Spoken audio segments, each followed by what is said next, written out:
Hi guys, hold on for a second. Before we proceed to the video, I have something very important to tell you. Professor Jon V. Kofas has published his new book in collaboration with Little French Media, and the title of the book is Neoliberalism, Inequality, and Authoritarianism. This book details how neoliberalism impacts the geopolitical economy in the 21st century. You can buy it from Amazon and the link is in the description. Thank you. Now let's proceed to the video. Hello everyone, welcome to this session on the presentation to the Congress of the United States by the Prime Minister of Israel, Benjamin Netanyahu, on 24th of July of this year. Obviously, since then, we have had the assassination in Tehran, Iran, of the chief of the Politburo of Hamas, Ismail Haniyeh, and that is currently being the subject of debate at the United Nations Security Council. My focus will be on the visit of the Prime Minister to the U.S. Congress, and I will also refer to the assassination, obviously, since it's very recent news, and it is the hottest topic because it has wider implications for the entire Middle East. And if matters go out of hand globally, because behind Iran, everyone knows there is a very strong strategic alliance with Russia, and Russia has made its position clear, and Russia is currently involved in a war in Ukraine, which it calls a proxy war because behind Ukraine is NATO, and that is led by the United States. But also, Iran has a major strategic partnership and an economic relationship, a very deep economic relationship with China.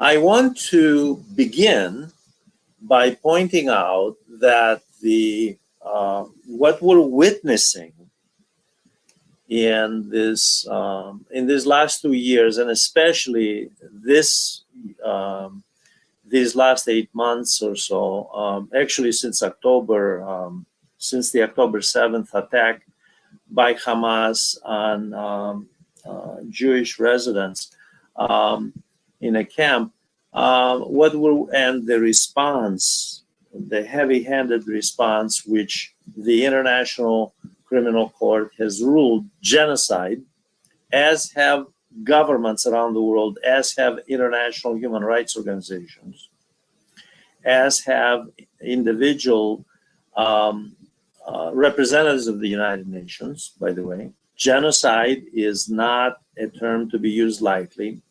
I will actually be conducting a session on the history of genocide from ancient times, from the Third Punic War between Rome and Carthage, when Rome completely eliminated Carthage, to the present, to what is going now. In a future session, I will have that presentation. For now, I want to make sure that people understand that the United States is undergoing crisis. And it's not just now. The crisis has been building up. And it's been building up for a long time as the ascendancy, the economic ascendancy of China toward a global competitive role, to the degree that its GDP measured in purchasing power parity terms far exceeds that of the United States by at least $7 trillion, by the way. That is a crisis. United States is unable to face economically in a competitive sense, and it is using the military and its military alliances and networks, most importantly NATO, as leverage to contain China's expansion. This is not a partisan issue. This is not an issue of the Democrats and Republicans. Both political parties agree on the goal. Obama, in fact, pointed out that China must be stopped so that the United States determines the international rule of law. Although the word law is loosely used because we live in a lawless world, given the fact that international law is violated. International organizations like the International Court of Justice, the International Criminal Court, United Nations sub-agencies, international organizations, independent international organizations have made it clear that what has been going on in Gaza is genocide, that are war crimes committed, and the latest political assassination, and I only stress this is the latest political assassination. There have been many, as those of you who follow these events know.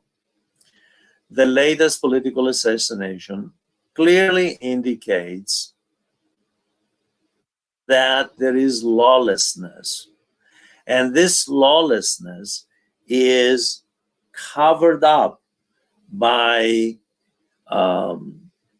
terms like democracy and freedom and self-defense.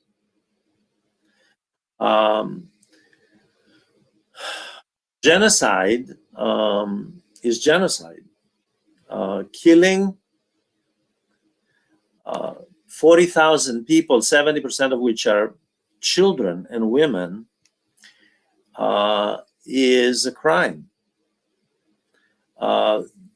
The words freedom and democracy are not going to make it look any better. They can use any words they like. It's not going to look any better. It's still 40,000 people dead.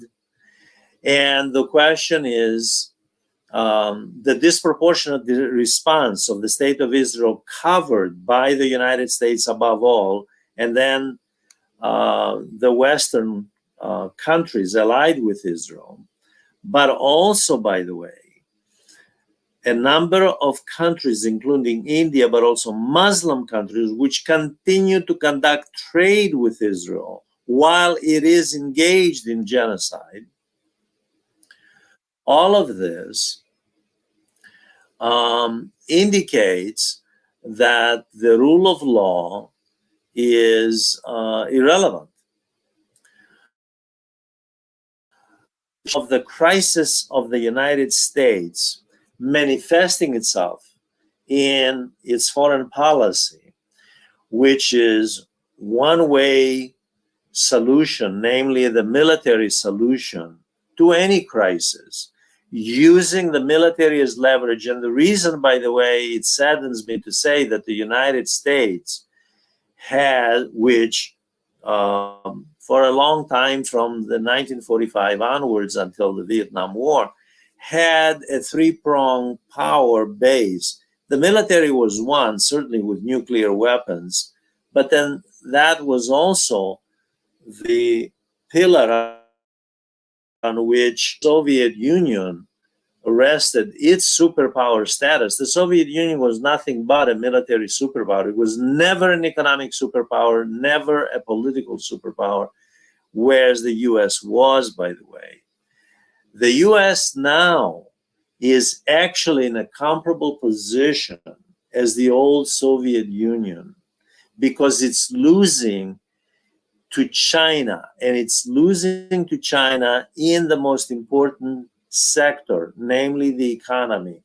When the economy of a country, of a major power like the United States, which has enjoyed superpower status for a long time, when the economy begins to wither away, its public debt is out of hand, it begins to look like it will have a major impact on living standards and on its currency, on the value of its currency. When a country spends now, coming up in the next year, $1 trillion in a $27 trillion GDP, there is something seriously wrong. It has a serious, far-reaching crisis, and it's institutional, and it is very deep. It is not a matter of personalities, Trump versus Biden, Republican versus Democrat. Both of these political parties are responsible for this, both of them. Israel is the face of this crisis. It's a symptom in this crisis. The United States has found itself in the curious position of defending anything that Israel does, no matter what international law says, no matter what the Geneva Convention says, no matter what the United Nations, the International Court of Justice, the International Criminal Court. It doesn't matter. The UN has vetoed every single resolution intended to bring Israel in line with the rule of law, international law. Now, the fact that the Prime Minister of Israel was invited is another manifestation of how weak, structurally weak the US is. This was the fourth invitation of this particular Prime Minister to Congress on the 24th of July. And many commentators and analysts have pointed out that actually, if it were not for the fact that AIPAC, the Israeli lobby in Washington, D.C., had not, along with American Jewish as well as non-Jewish billionaires who are pro-Zionist, by the way, if they were not pouring money into the coffers of candidates, into the campaigns of candidates who support this policy of military solution only, as Bibi Netanyahu made it very clear in his speech in Congress. If it were not for that money that makes the election of these individuals possible, the reality is this Prime Minister would not be in Washington so many times, especially this last time in the middle of genocide. As Senator Bernie Sanders correctly pointed out, among others, by the way, but I'm mentioning him because, of course, people know about his background and so forth. Senator Sanders correctly pointed out, what are we doing? We're inviting a war criminal. This is a declared war criminal.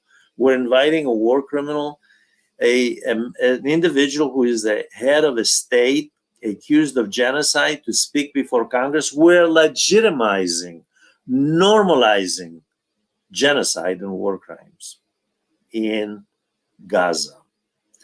And the senator was right that this is exactly what happened. So did the US Congress, this is a bipartisan invitation, by the way, this is not Democrats or Republicans, although Netanyahu made it a point to meet with both sides. He met with Kamala Harris, he met with Biden, but he also went and met down in Florida.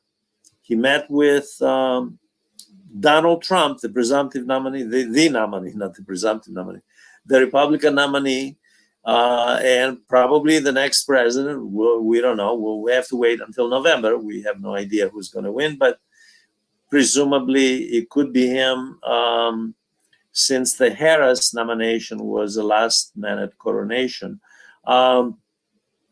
He also met with one of the world's richest individuals, presumably talked about artificial intelligence and other matters. But an individual who makes it very clear that he supports right-wing politicians, including Trump, and supposedly pours so many millions a week. I won't go into the controversy of Elon Musk, how much money he pours into the Trump campaign every week, because he has denied some of the figures. But the fact is that Netanyahu,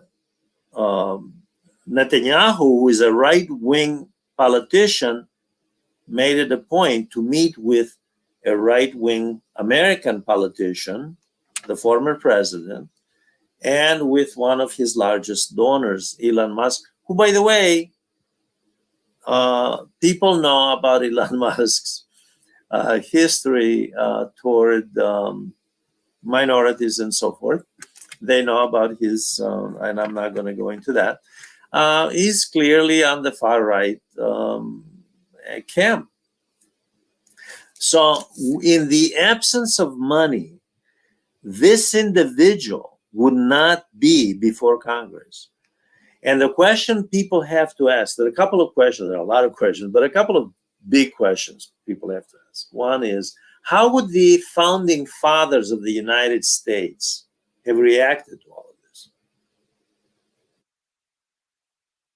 How would they have reacted to the People's House, the Congress of the United States, being reduced to a forum for propaganda by a foreign leader who came and I'll go into the speech, by the way, analytically, but who came to the United States, and he was not modest and deferential. By the way, I've known a couple of people when I was in Washington, when I lived in Washington, D.C.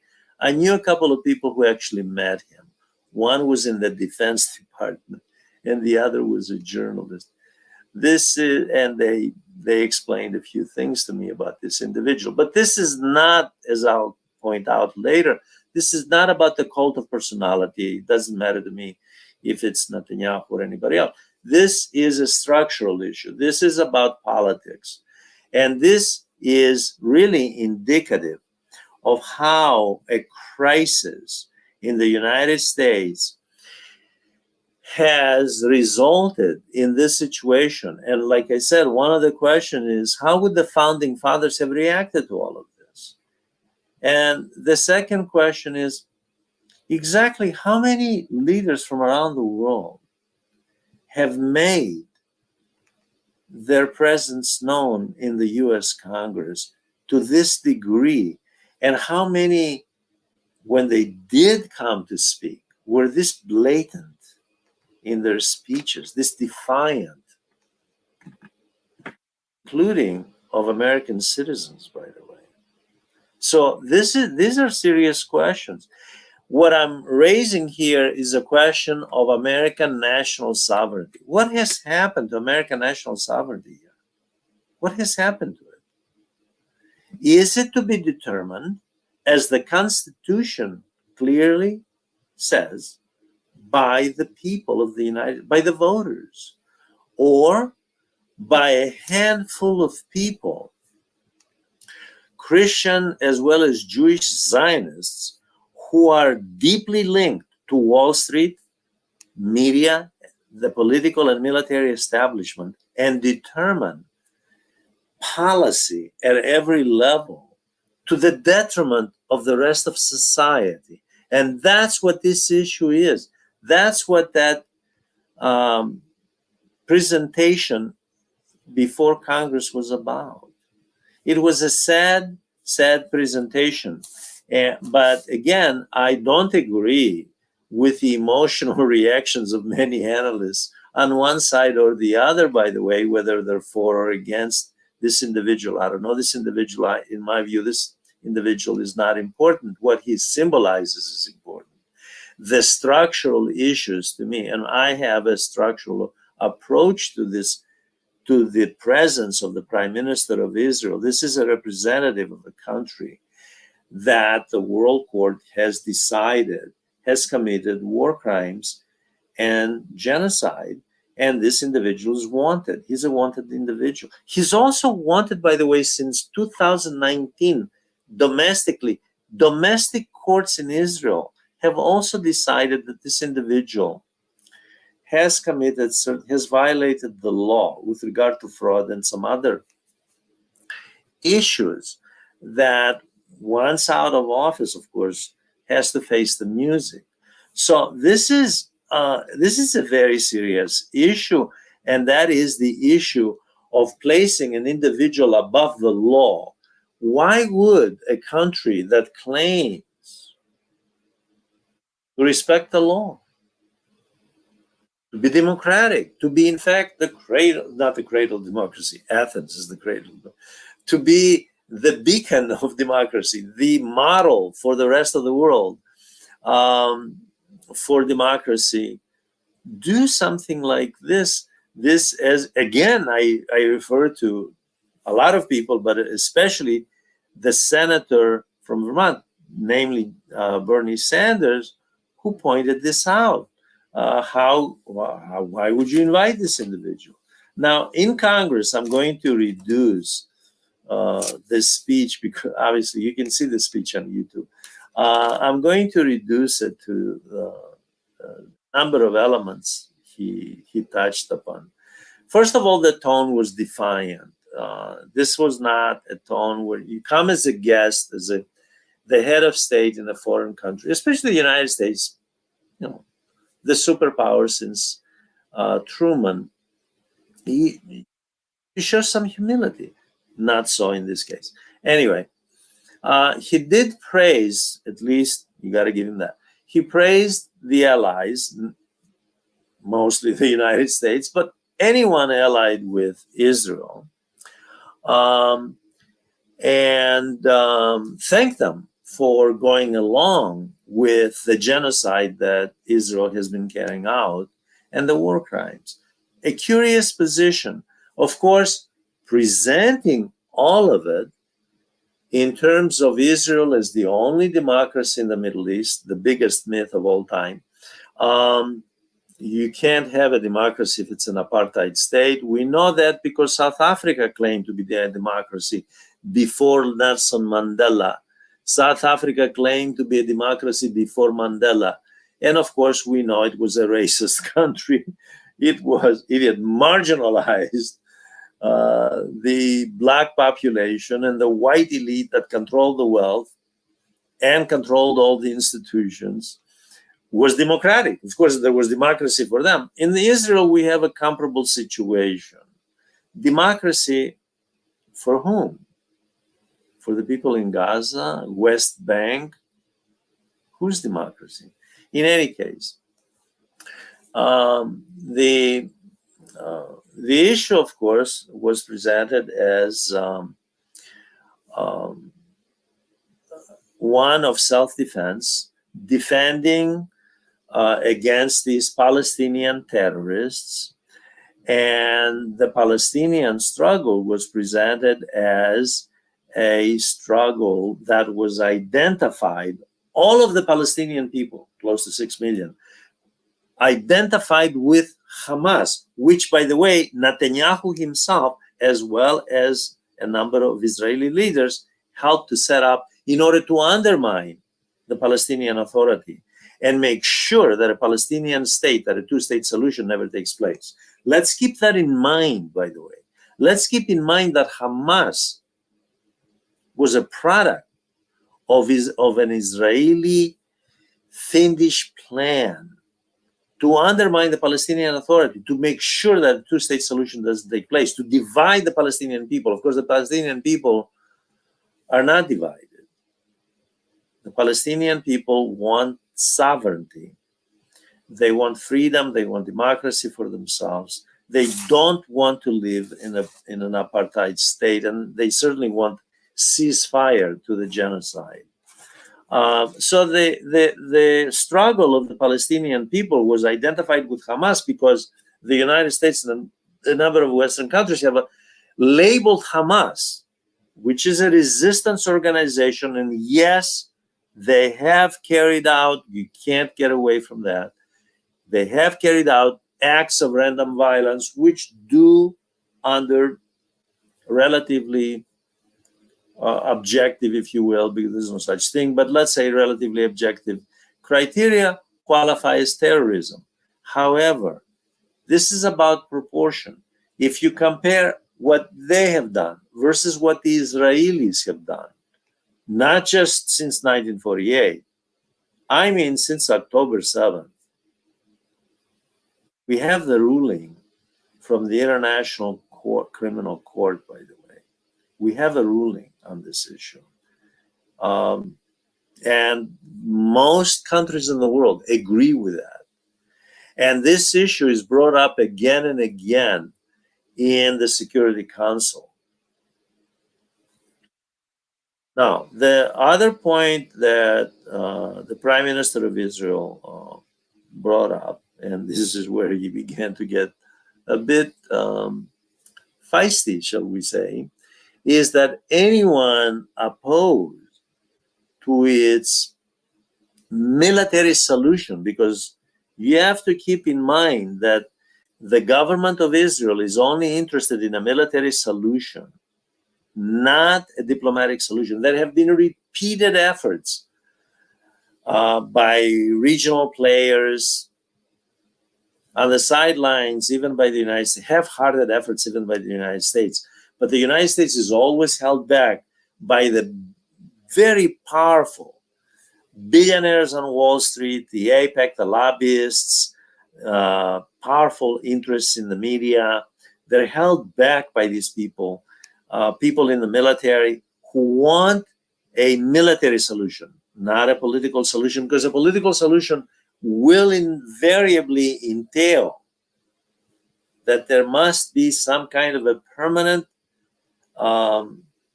settlement for this issue so that this does not happen again, so we don't have another genocide in 10 years. Anyway, the Prime Minister castigated any opponent to the war, to this genocide, as anti-Semite. In other words, if you are in favor of peace, and by the way, there are, as those of you who follow this, you know, there are many American Jews and European Jews who are in favor of peace, who want a settlement to this issue, who are against genocide. They are disgusted with what the Zionist state is doing. And a number of them were arrested on the day Netanyahu was speaking. Okay. I don't remember the exact number, but the DC police, the Washington DC police arrested a number of American Jews for protesting against Netanyahu. All of them anti-Semitic. Doesn't matter if they're Jewish, doesn't matter what they are, they're anti-Semitic. Why? They're in favor of peace. They're in favor of a permanent solution and sovereignty for the Palestinian people. So anyone who is in favor of ending the war, the genocide, anyone who favors sovereignty and peace and self-determination for Palestinians is anti-Semitic. Okay, so much for that. The Prime Minister, the next point he made, the fourth point he made, was that the International Court is biased and anti-Semitic. Why? Because it ruled against Israel. What more evidence do you have? So it's not anti-Semitic, it's not biased, it's not bad when it rules against countries and individuals in the global south or Russia in its involvement in the Ukrainian war. It's okay, it's fine, it's great. great institution when it rules against Russia or any other country in the global south. But don't dare make a ruling against Israel. Israel is above the law, above international law. And the US goes along with it and shields Israel. This is part of the crisis of America, that it is forfeiting its national sovereignty to protect what? Instead of guiding Israel to the path of the law, of international law, holding it to the same standards as all other countries, to the standards that the United Nations majority in the General Assembly want Israel held, by the way. Instead of doing that, it's encouraging Israel to go on with war crimes. It's providing and genocide and apartheid. It's providing the means for Israel to do this. And this is a tragedy. And it's a tragedy because it is compromising the principles on which the United States was founded. Like I said at the beginning of this session, what would the founding fathers think of all this? They somehow, by some magic, came back to life and watched this. Would they be shocked watching this? The US giving up its sovereignty? Why? Because there are billionaires contributing to AIPAC and directly to the campaign bank accounts of congressmen and senators. Is that it? Is that what we've come down to? The last point that Netanyahu made at his speech, and I'm summarizing the highlights, by the way, is the most egregious in my view. And it's one that it's been repeated since back in October, and the United States and its Western allies have done the same thing. He borrowed, I've talked about this issue, and in fact, I talked about Samuel Huntington before, the late professor of political science and history at Harvard University, Samuel Huntington. He borrowed the Page loan. I'm sure he has never read Samuel Huntington's works.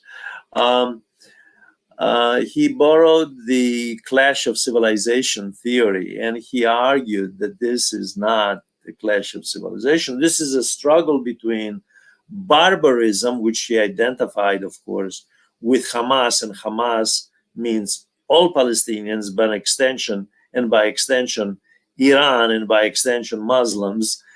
We all know since 9/11, it's the Muslims, the jihadists. The fact is that he went so far as to, and I couldn't believe it when I watched him do this, to argue without presenting any evidence, no evidence, that all the people, including Jews, American Jews, that were out there in Washington, D.C., protesting against him and the war, the genocide war he's carrying out. He argued that these people were agents of Iran.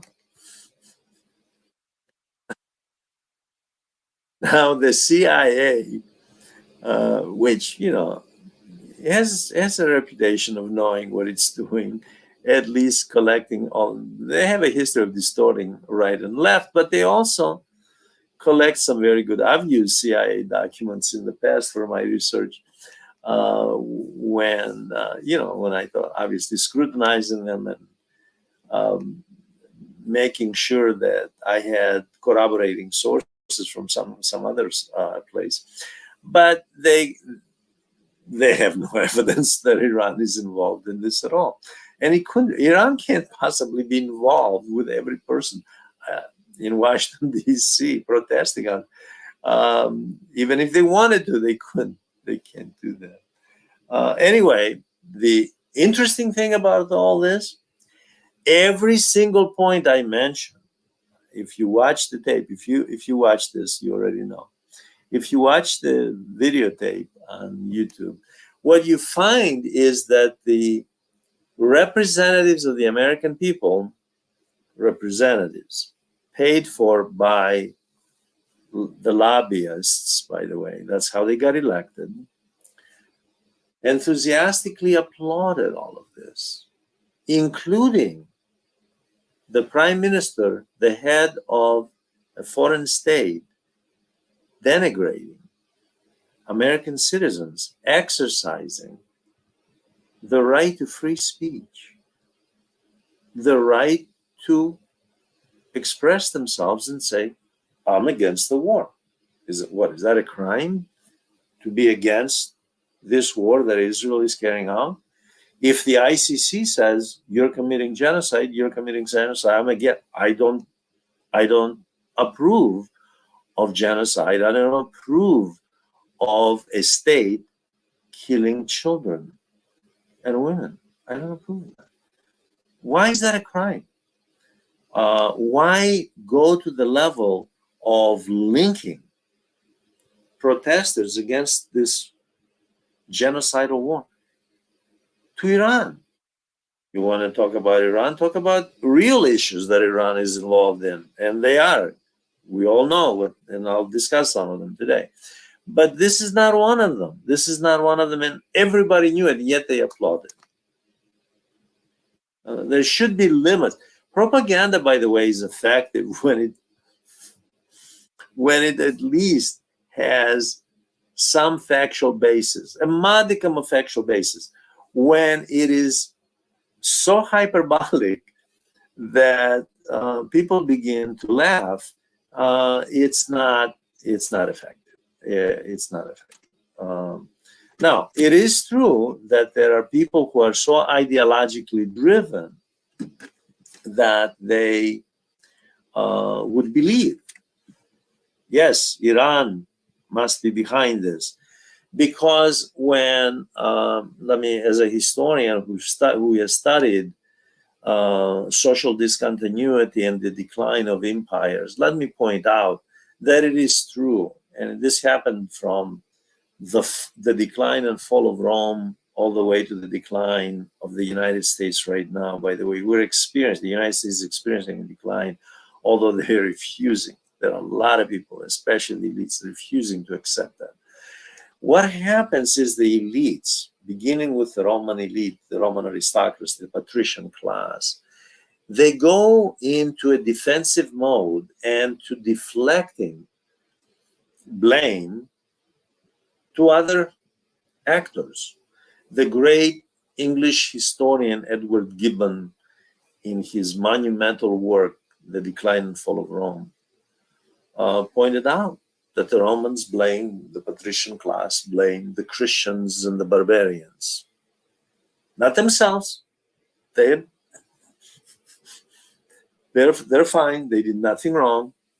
It was the Christians and the barbarians, the barbarian invaders all along the Danube River and the Rhine River, coming, of course, multiplying very, very rapidly and penetrating the empire.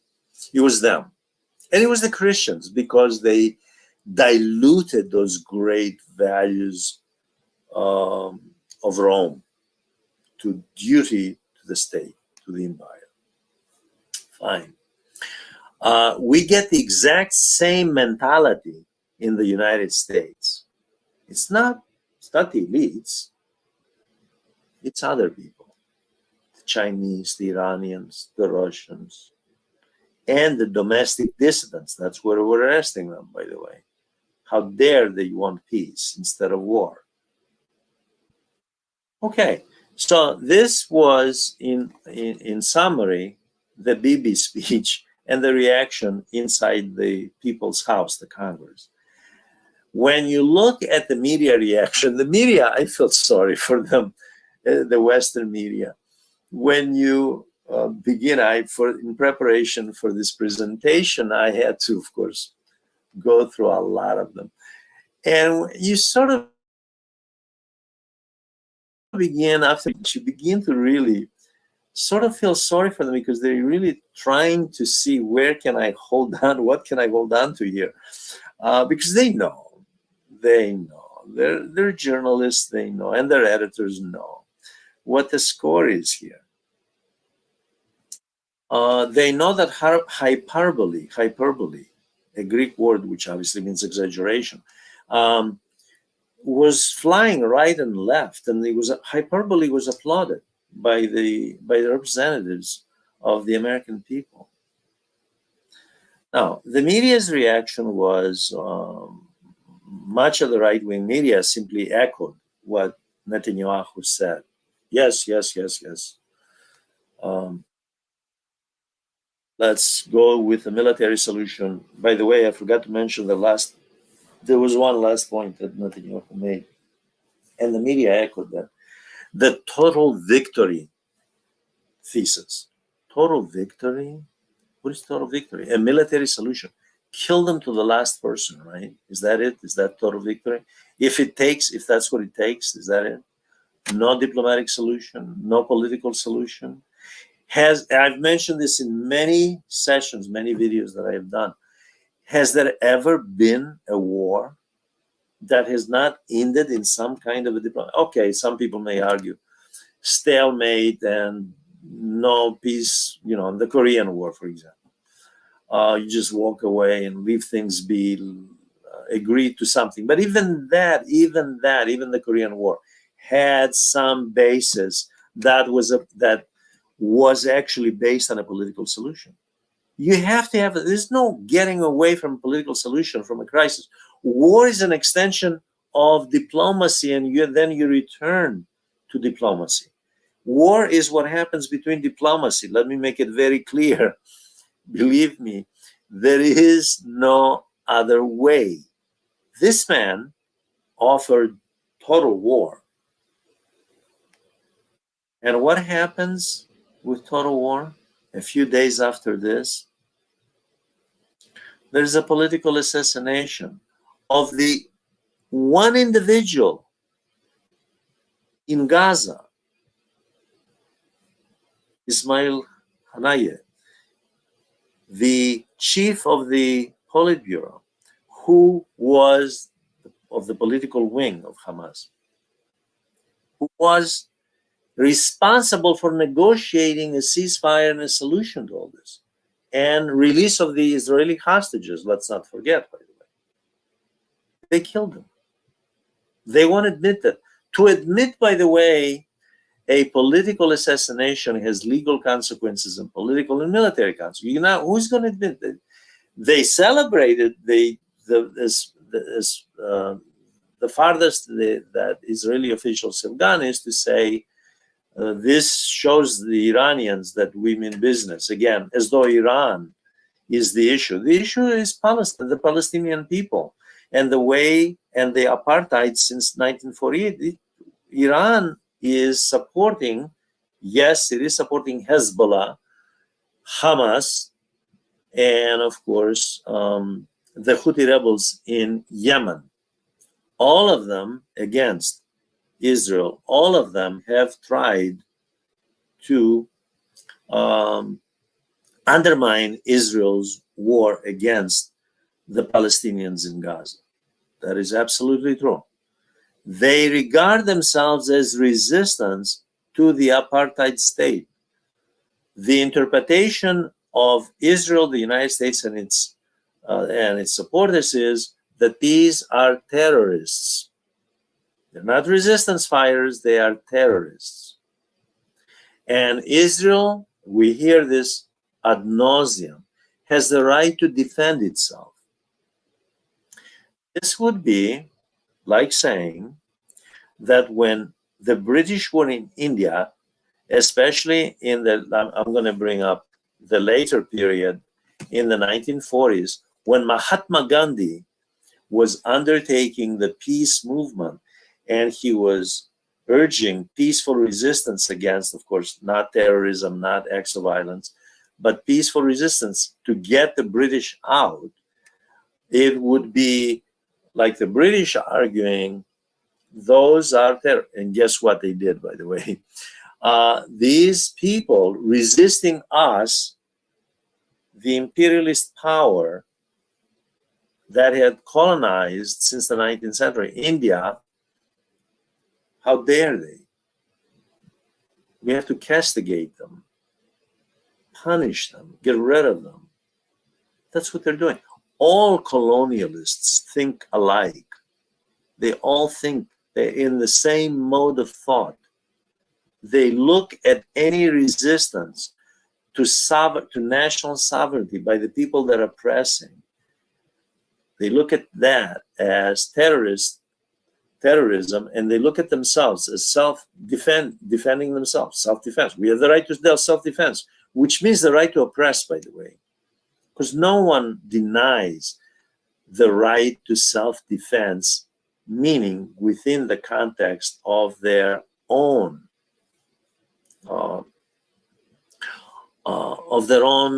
political and territorial realm. It is Israel that has the Israeli state. Everyone knows, I hope people know, that has been encouraging the so-called settlements, that has encroached in territory, in Palestinian territory, since 1967. They have a continued policy to this day of encroaching in that territory. It is Israel that has been doing that. The Palestinians are not taking over Israeli territory. And let's not forget where all of this was. This was before 1948. This was Palestine. This was the mandate of Palestine under British rule. Okay, I've discussed that in a previous session. I'm not going to rehash that. Now, I want to talk about another issue, and that is a number of analysts online, in print, on television, immediately resorted to something that I despise, and I've always was against this, in analysis, not just with regard to Israel, anything, and that is the cult of personality analysis, and began to talk about Netanyahu, and just Netanyahu, as though Netanyahu is the issue and not the apartheid state, the Zionist state, which is an exclusivist state, okay, that has imposed these policies, that has denied sovereignty. There has been an absence of a structural approach to the role of the state with regard to this issue. This is very important because the issue is not Netanyahu. I don't care what the problems he has, that's for the law to decide. Legal problems, both domestically and internationally, that's their business. My issue here is, as an analyst, is to point out that even if he goes, the problem will remain. And in my view, the problem is systemic, it's structural. It is the structure of the Zionist state. That's the issue that should have been focused on, not the individual personality. This is not to defend, I hope people understand, I'm not defending Netanyahu. I'm just saying that he is the symbol of the Zionist state. The question is, why is the West falling all over itself, especially the United States, at this time in history? And remember, I pointed out, full disclosure, I'm a historian. Why is it falling all over itself to defend this individual who represents an apartheid state engaged in genocide and war crimes? Why? And in my view, this is because the West itself is in decline, and it is on the path of authoritarianism. And this man personifies the course of action that, namely militarism, military solutions, that the United States and its NATO allies have adopted instead of diplomacy. Although the State Department and the White House keep saying, oh yes, we're open. If the Chinese have something, bring it on. The Chinese have always had something with regard to this issue as far as a political settlement. The US has rejected it. And yet in rhetoric, oh yeah, well, if they have something to say, we're open to it, we'll listen to it. No, they don't listen to it. They keep sending money and weapons to continue the total victory thesis of Benjamin Netanyahu, who personifies not just the authoritarianism, authoritarianism of the Zionist state, but the authoritarianism behind this thin veil, this thin mask of democracy in the Western world. That's what this is all about. There is a very thin mask of democracy. Behind it is authoritarianism. The policies of militarism and going along and applauding total victory. Everybody knows what total victory means. Don't end genocide. Keep going. They know what it means. There are millions of people, not just the 40,000 dead, the live ones who are in Gaza and in refugee camps, being starved and deprived of water. Water has been weaponized. They know that. I don't have to point that out to them. They know. That's why they keep going back and forth with these beguiling rationalizations about humanitarian aid. Of course, you know, I watched the debate. It was so pathetic. It was unbelievable at the United Nations Security Council between the Russian representative and the American representative about who is more committed to humanitarian aid for the Palestinian people. Obviously, Russia has a long history of warfare. Russia is hardly a stranger to militarism. We know that. However, the United States, as former President Jimmy Carter told Donald Trump in 2016, you'd be hard-pressed to find a time in our history, 200-year history, when we were not involved directly or indirectly in a war. That's reality. The great William Appleman Williams, the American historian from the University of Wisconsin, during the Vietnam War, in his frustration, wrote Empire as a Way of Life. Well, this is militarism as a way of life. This is militarism as a way of life. And the question is, why is it manifesting itself in this crude fashion, inviting this individual at this point as, again, Senator Sanders? I'm not going to mention others. There were a lot of others, obviously. Senator Sanders, a lot of who boycotted, a lot of members of Congress who boycotted the speech, you know that. Why are you inviting this individual now in the middle? Are you trying to legitimize genocide in defiance of international law in an international court? Is that it? Why would you be doing that and then turning around and saying, we represent the rule of law? How can you represent the rule of law? You just invited this individual who is a wanted war criminal. So this is the issue here. I want to point out that without the substantial support of American and European millionaires and billionaires behind Netanyahu, he is well connected, by the way, well connected to millionaires and billionaires, Jews and non-Jews. I want to make sure. Elon Musk is not Jewish, by the way. Many people may think he's Jewish. He's not Jewish, actually. I don't know what he is, but he's somewhat of an agnostic, I suppose, a Christian. He calls himself a cultural Christian, whatever that is, cultural conservative Christian.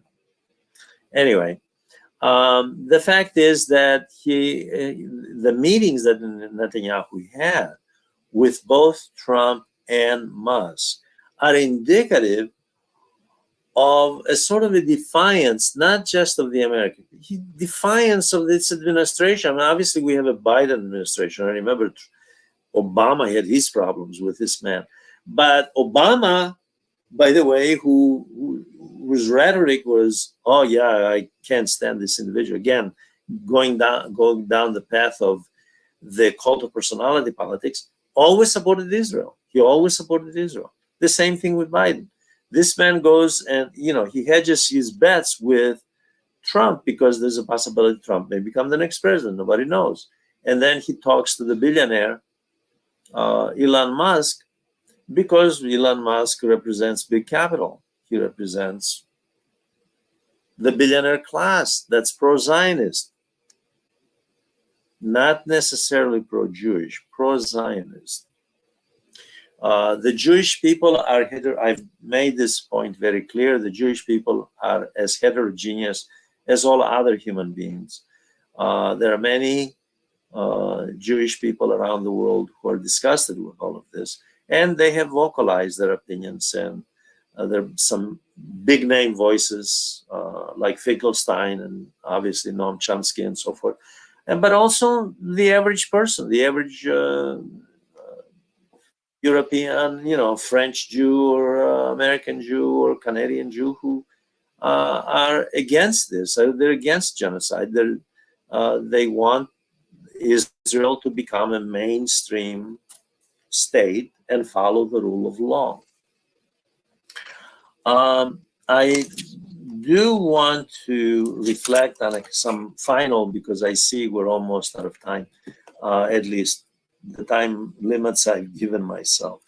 I do want to have some concluding remarks, and I will end where I started. I believe that the Netanyahu presence in Congress, his speech, is indicative of the crisis that the U.S. is undergoing. The U.S. is undergoing crisis. It is impossible not to reach that conclusion when you see that for every problem, the solution is a military solution, rather than looking for a diplomatic solution to the problem, which is far less costly, by the way. I understand that there are a lot of people, a lot of companies making money, and it's not just the defense sector.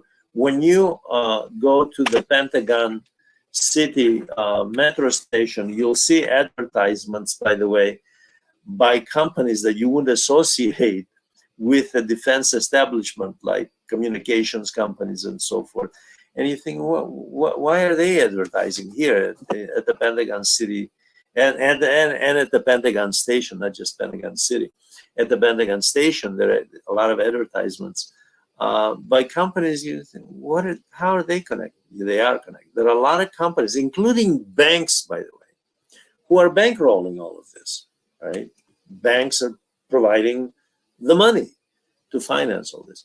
So one element is this all about catering to a handful of companies, as was the case when a lot of people were disgusted with what Wilson did, and then after the war they wanted an inquiry into why Wilson took the country to the global war, World War I, and they wanted to know to what degree was Wall Street involved in all of this.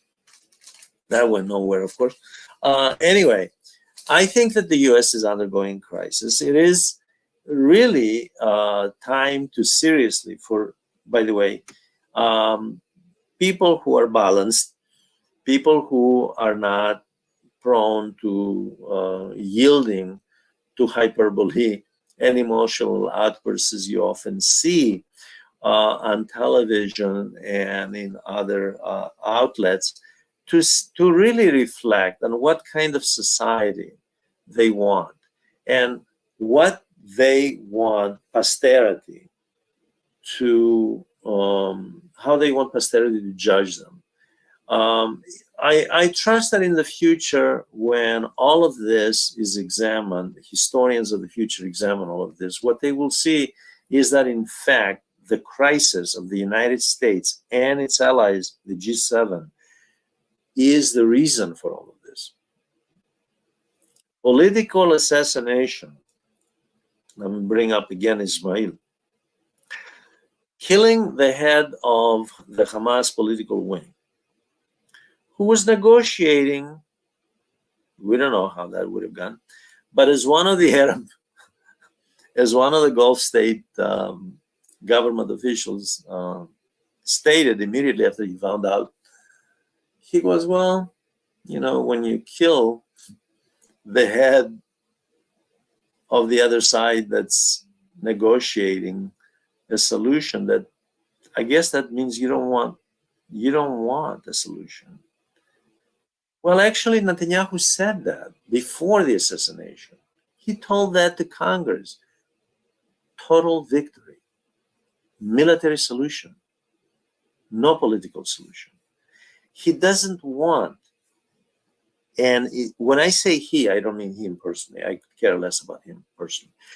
The people behind him want, if anything, and there is a group of very influential, highly influential, well-connected people from government, private sector, especially private sector, because that's where the money is coming from, think tanks, media in the United States, with international connections, by the way, who want war with Iran, not caring about how reckless this is. Iran is not alone. Iran is not Syria, by the way. A lot of people delude themselves that somehow Iran will just fold and collapse. Although Syria had Russia behind it, and ultimately it prevailed, right? The US had to retreat. The fact is that reckless foreign policy is the mark of a desperate elite. This is to say that there is a huge need, a desperate need for level-headed people, rational human beings, to come together and forge a new course for the United States and for Israel, for the harmony of all people. Above all, Israelis, by the way, I don't know if how someone could possibly want to live under those conditions. It's just unthinkable to me to have bombs exploding and know that over there are children and women killed on a daily basis, and have child labor in the settlements, by the way, which is illegal, against the law, human rights violation according to the UN, by the way. How could they possibly want that? This is the issue here. The issue is whether a real rule of law based on a humane course and social justice as the criteria, social justice, not hegemony by a handful of people, but the welfare of the community, everyone, not just the European white population, whether in Israel or anywhere else, and racist discrimination against non-Europeans and non-Christians and non-Jews, just because they're non-white, non-Christian, non-Jewish. This is the future. The future is to pursue a course of constructive solutions. It saddens me that Saudi Arabia and the most important countries in the Gulf, very wealthy countries, its allies, Saudi Arabia's countries, have not done more, like adopt a very harsh policy with regard to trade, both with Israel and the West. It is really, they could have done something to end this tragedy a lot sooner. This is August. Today is the first day of August. And this started back in October of 2023. They have done nothing. I thank you for watching. The next topic that I'm going to develop, I've been working on this, is genocide from a historical perspective, which will start with Rome, and we're going to look at different parts of the world, from Africa to Asia, and of course, obviously, the Holocaust in Nazi Germany, and of course, all the way down to what is happening today. So the next topic is going to be genocide, and we're going to look at why human beings are so deadened in terms of their sensibilities and their sensitivities to the idea of eliminating on a mass scale their own species. A frightening concept, but this has been the case. I thank you for joining this.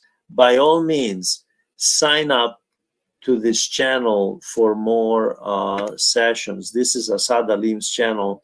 It's an educational channel. He does an excellent job with everything he presents. Thank you very much.